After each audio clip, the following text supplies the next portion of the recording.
Stay with me. Because the moment that door closed, everything Olivia Bennet believed about her life shattered without a sound. The marble floors of the Kane estate reflected a woman who no longer recognized herself.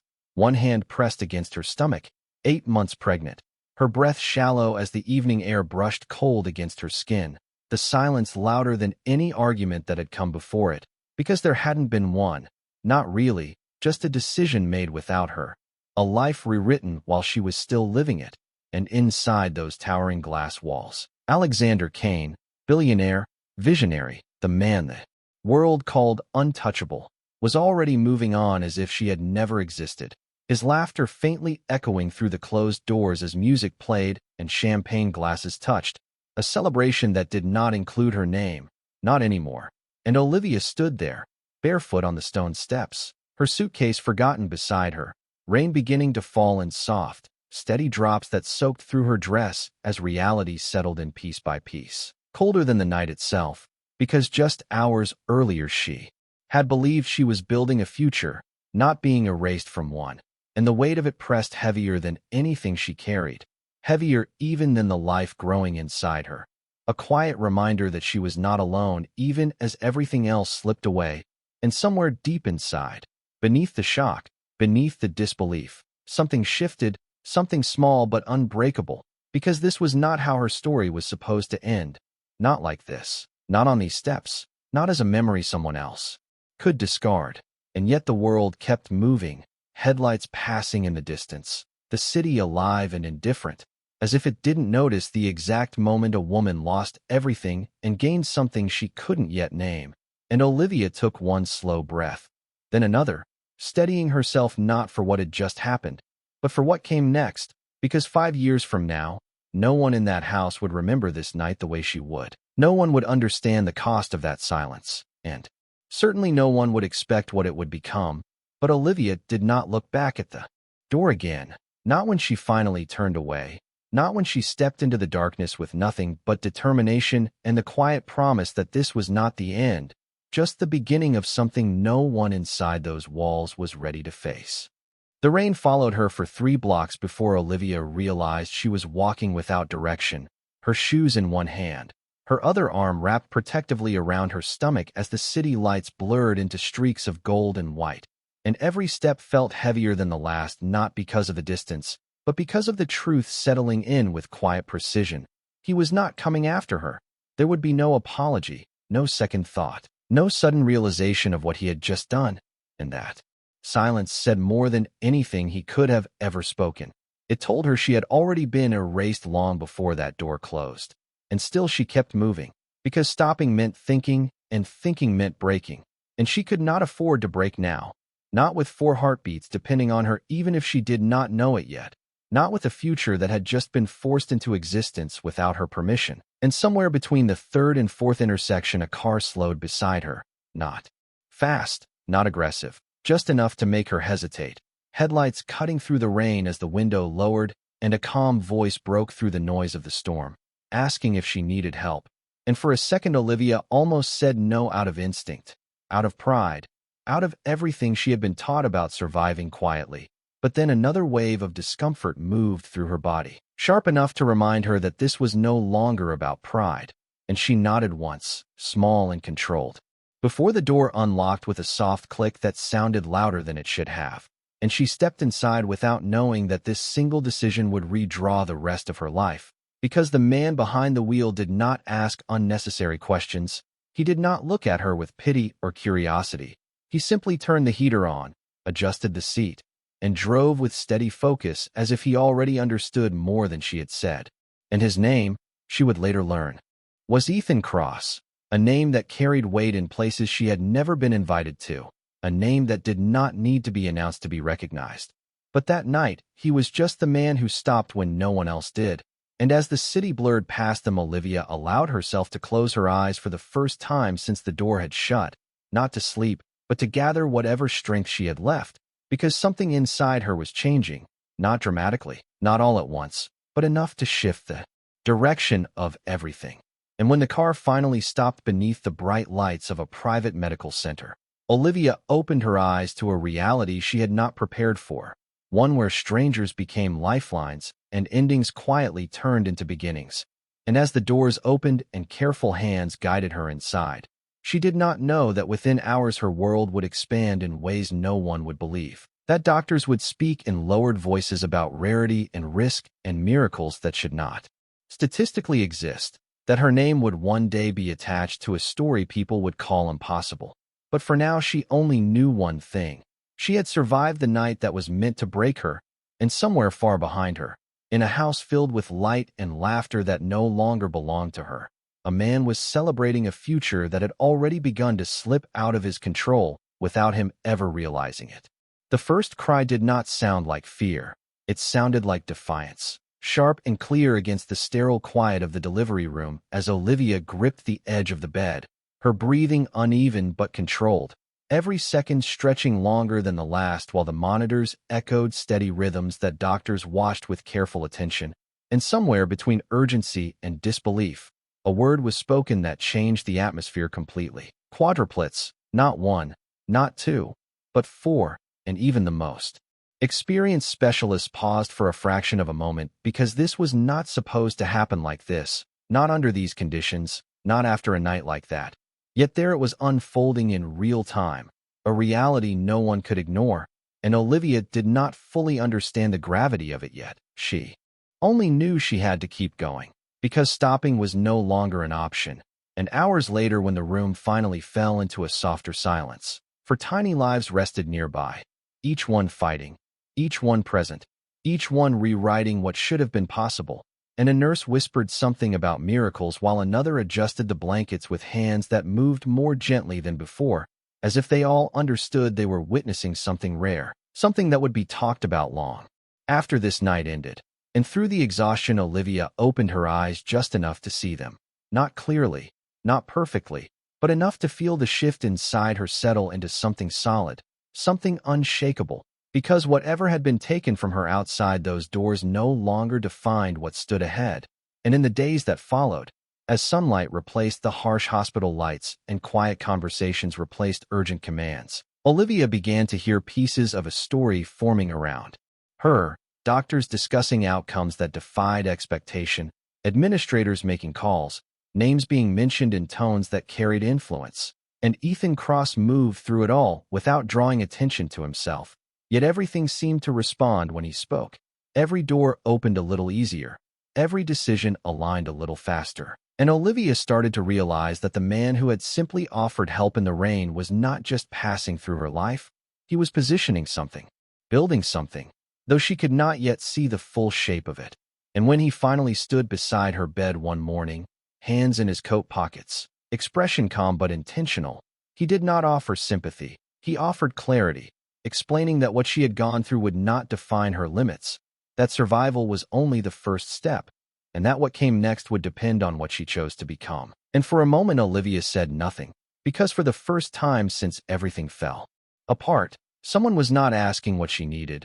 They were asking what she was capable of, and that question settled differently, deeper, as if it reached a part of her that had been quiet for too long. And as the weeks turned into months, recovery became routine. Routine became structure, and structure became momentum. The children growing stronger day by day, their presence no longer fragile but undeniable.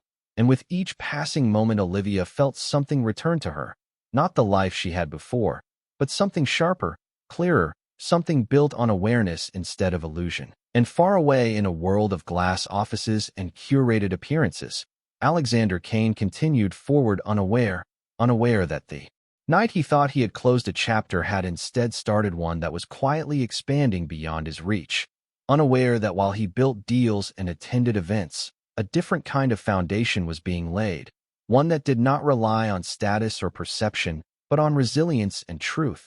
And one day, when the distance between those two worlds collapsed, it would not be Olivia who had to explain anything. It would be him who struggled to understand how everything had changed without him noticing at all.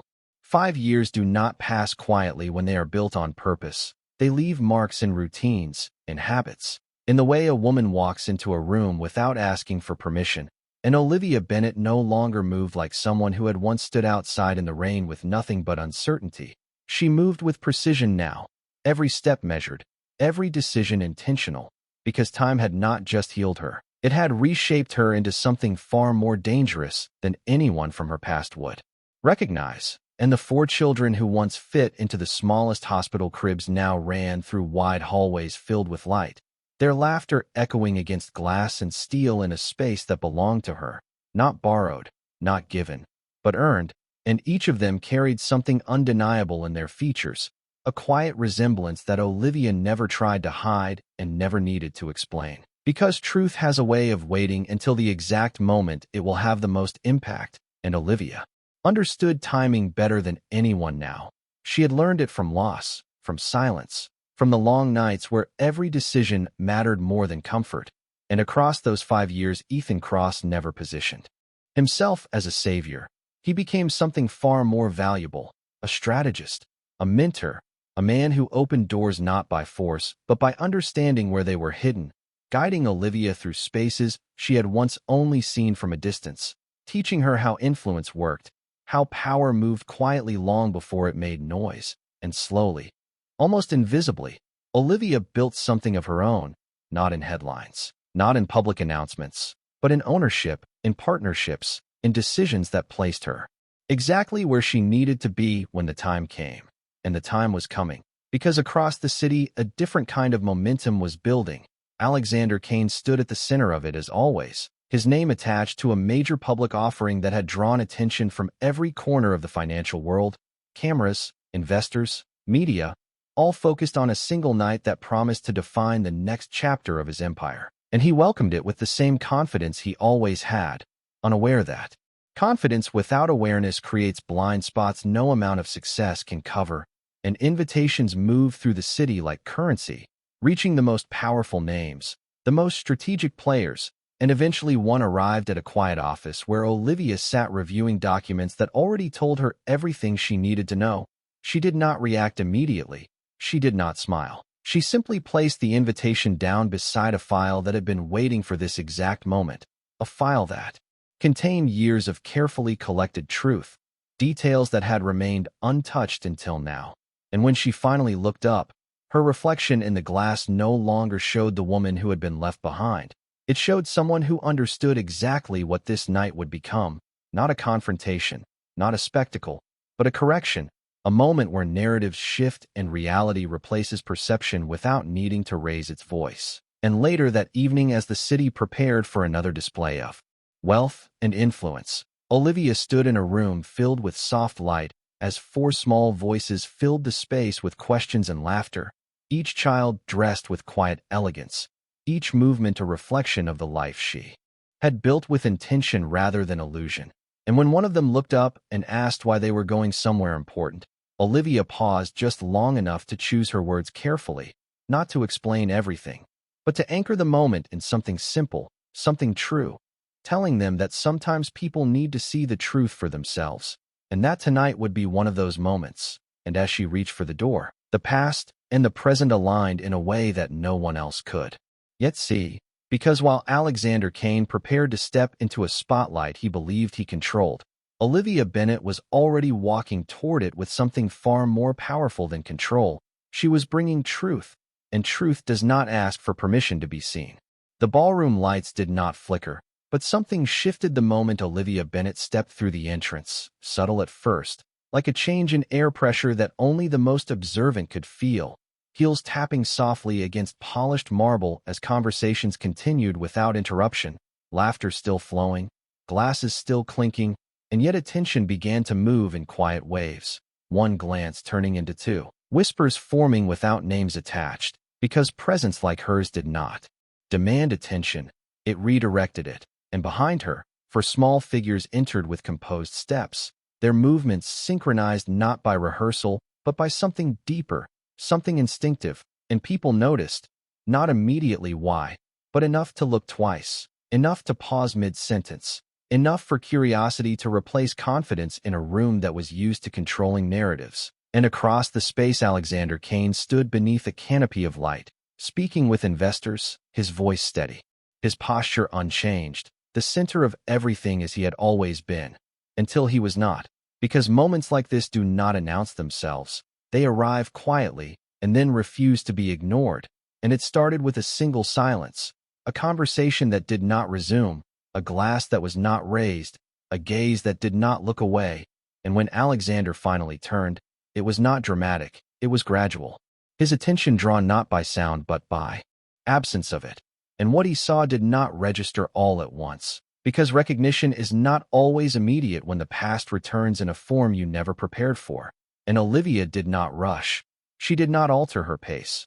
She simply moved forward as if she had always belonged in that space, as if the distance between where she had been and where she stood now had never existed. And the closer she came, the clearer everything became. Not through words, not through explanation, but through presence alone. Because truth does not need introduction when it stands directly in front of you.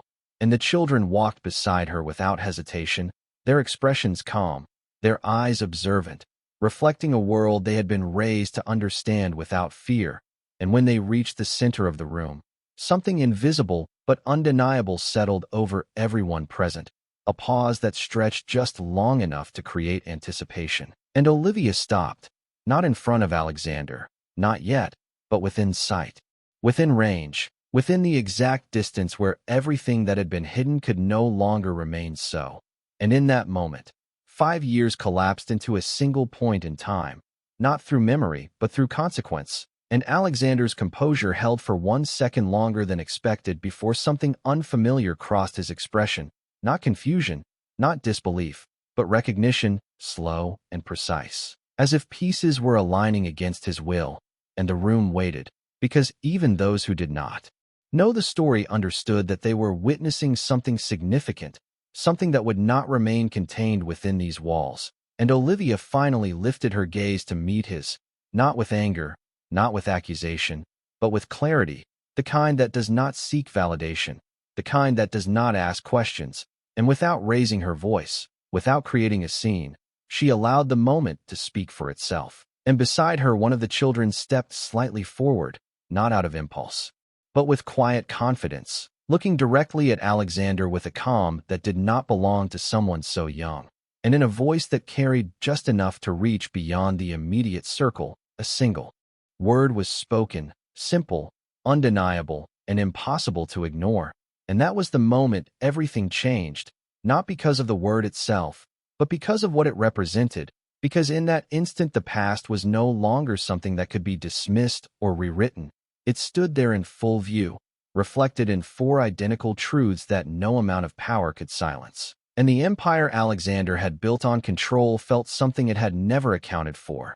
Not pressure, not opposition, but exposure, the kind that does not break things immediately, but ensures they will never be the same again.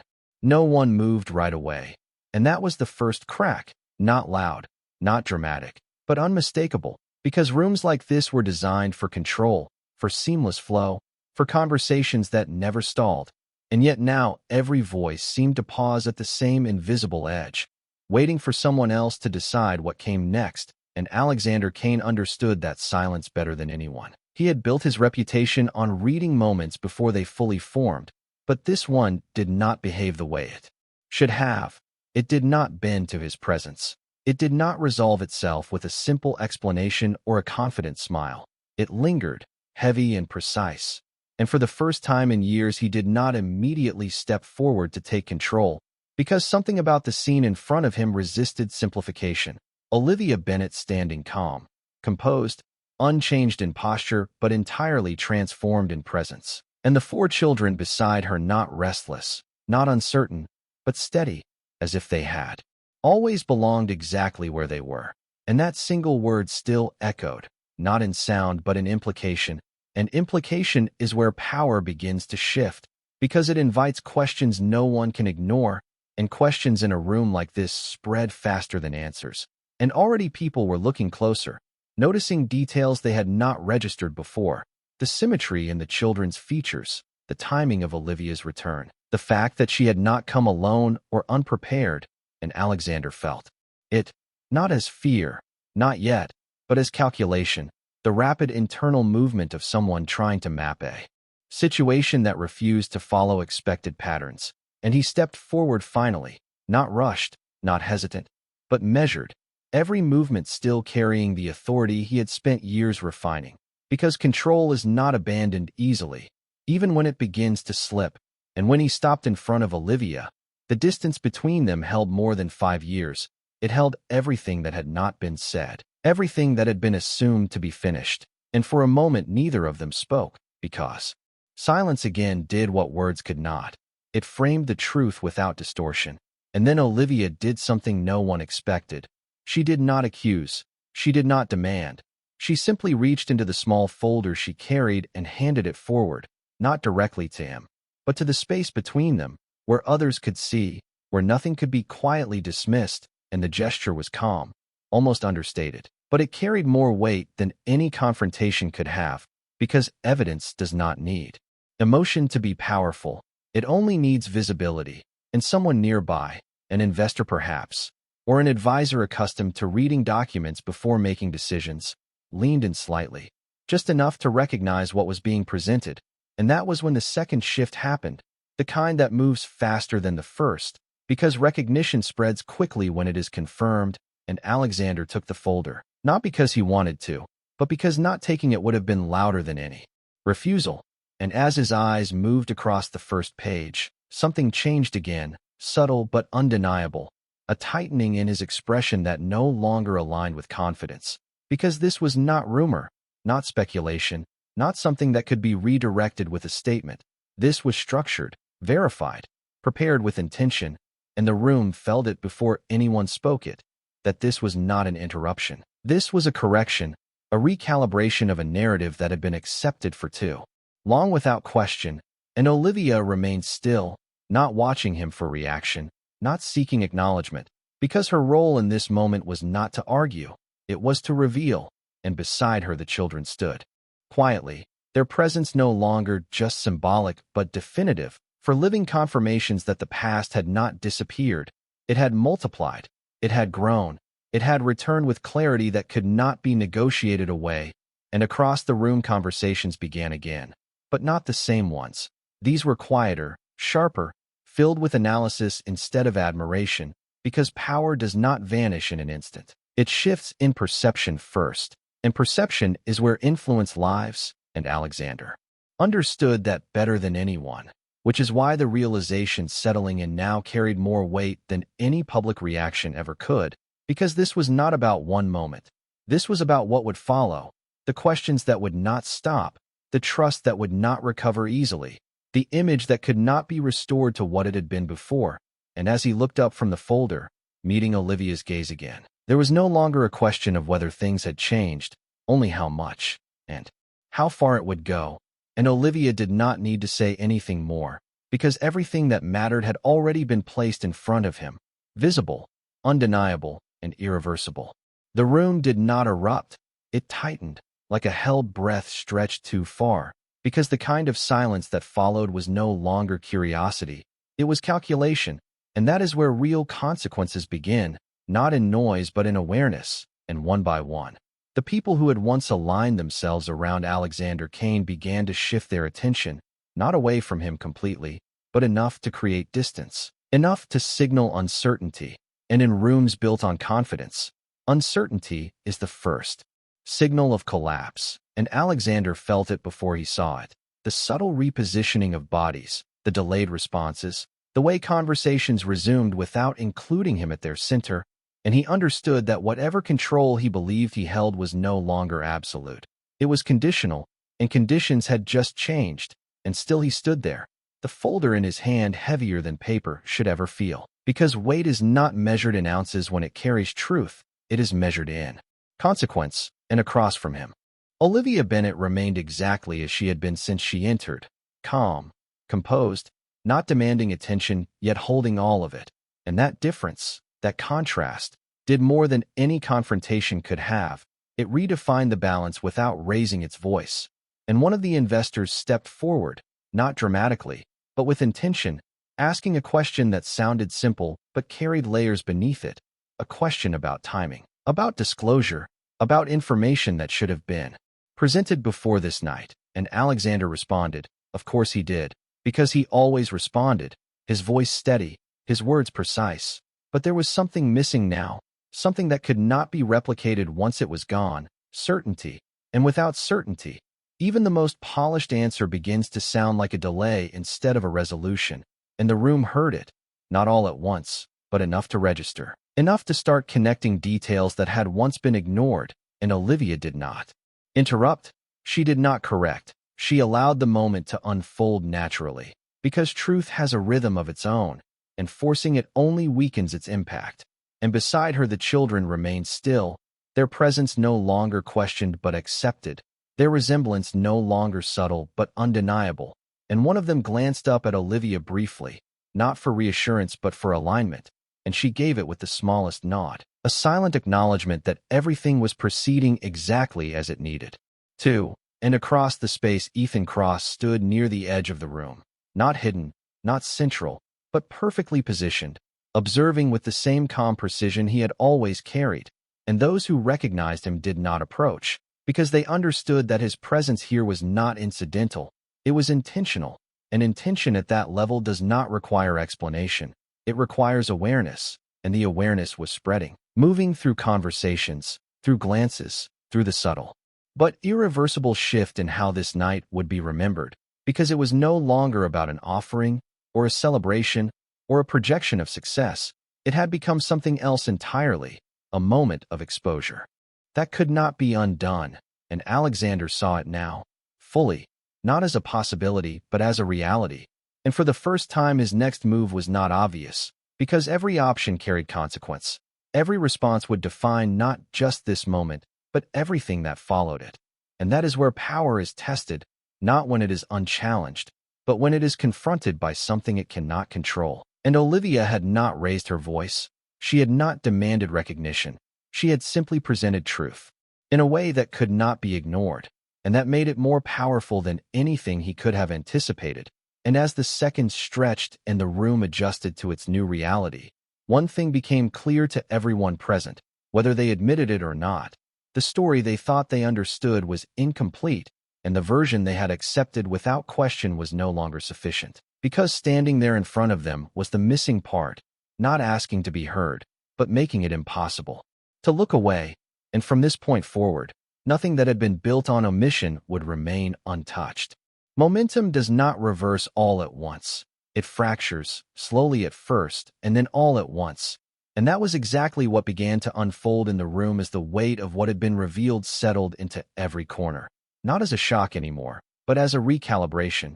Because once truth becomes visible, it cannot return to being hidden, and the conversations that resumed were no longer polite or performative. They were strategic, quiet exchanges between people who understood risk, who understood timing, who understood that alignment with the wrong narrative at the wrong moment could cost more than any opportunity gained.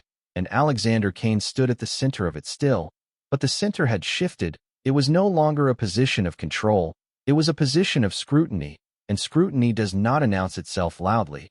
It watches, it measures, it waits. And he could feel it in the way questions now came not with admiration but with precision, in the way responses were received not with agreement, but with evaluation.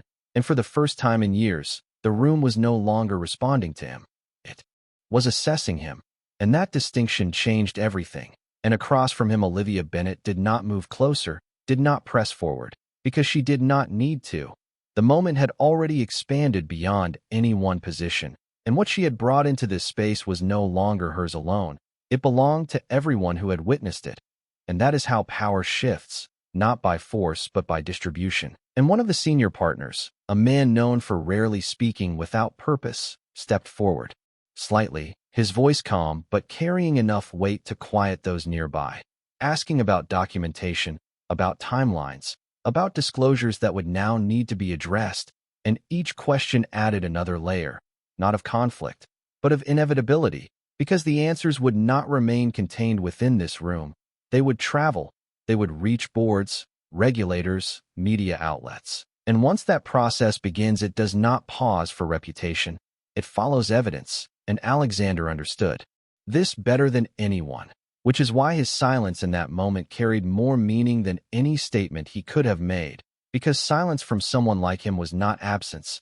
It was calculation, a recognition that every word now would be recorded not just by ears but by consequence, And Olivia watched, not with satisfaction, not with anger, but with clarity, because this was never about reaction. It was about correction, and correction does not require emotion to be effective, it requires truth placed at the exact moment it cannot be ignored. And beside her the children shifted slightly, not restless but aware, sensing the change in atmosphere without needing it explained, and one of them reached for her hand briefly, a small gesture that grounded the moment in something deeper than strategy, something human, something that reminded her why this had always mattered beyond the outcome. And she returned the gesture without breaking her composure, because strength is not the absence of feeling.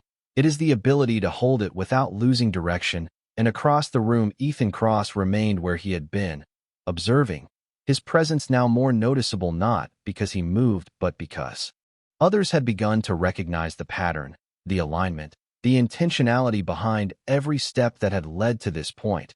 And recognition like that spreads quickly among those who understand influence, because it signals that what is happening is not accidental, it is designed, and when design becomes visible, people adjust accordingly. And that adjustment was already underway, subtle but decisive. As alliances recalibrated and positions shifted, and Alexander could see it, feel it, understand it in real time. The structure he had built still standing, but no longer unquestioned. And in that realization there was something else, something unfamiliar, not loss, not yet, but exposure, the kind that forces a different kind of response, one not driven by control but by consequence.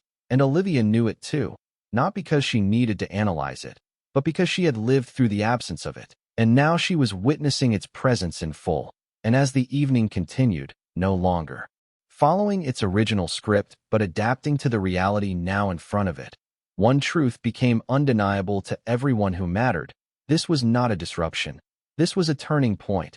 And turning points do not end stories, they redefine them. And from this moment forward, every decision, every alliance, every perception connected to Alexander Kane would carry this night within it, not as rumor, not as speculation, but as fact. And facts do not fade. They accumulate, they compound, they reshape outcomes long after the moment itself has passed. And Olivia did not need to stay to see it unfold completely, because she already understood how it would move, how it would spread, how it would settle into places far beyond this room. And with that understanding came something quieter than victory, but stronger than closure. The certainty that what had once been taken without acknowledgement had now been returned with clarity. And clarity, once established, does not need to be defended. It stands on its own. The night did not end with applause or confrontation. It ended with something far more permanent, a quiet unraveling that no one could reverse. Because once people begin to see differently, they do not go back to what they believed before. And as the room slowly returned to motion, it was not the same rhythm that had filled it earlier. Conversations were softer, more deliberate, glances carried weight. Decisions were already being made in real time without announcements. And Alexander Kane remained where he stood not because he had nothing to say, but because anything he said now would no longer define the narrative. It would follow it. And that shift was the one thing he had never allowed to happen before, not in business, not in life. Yet now it was unfolding in front of him with a precision he could not interrupt. And across the space Olivia Bennett understood that the moment had reached its natural conclusion, not because everything had been said, but because everything that mattered had already been shown, and she did not wait for acknowledgement, did not look for reaction. Because closure is not something you receive from others. It is something you recognize within yourself when the balance has been restored. And she turned slightly, not abruptly, not dramatically, just enough to signal movement.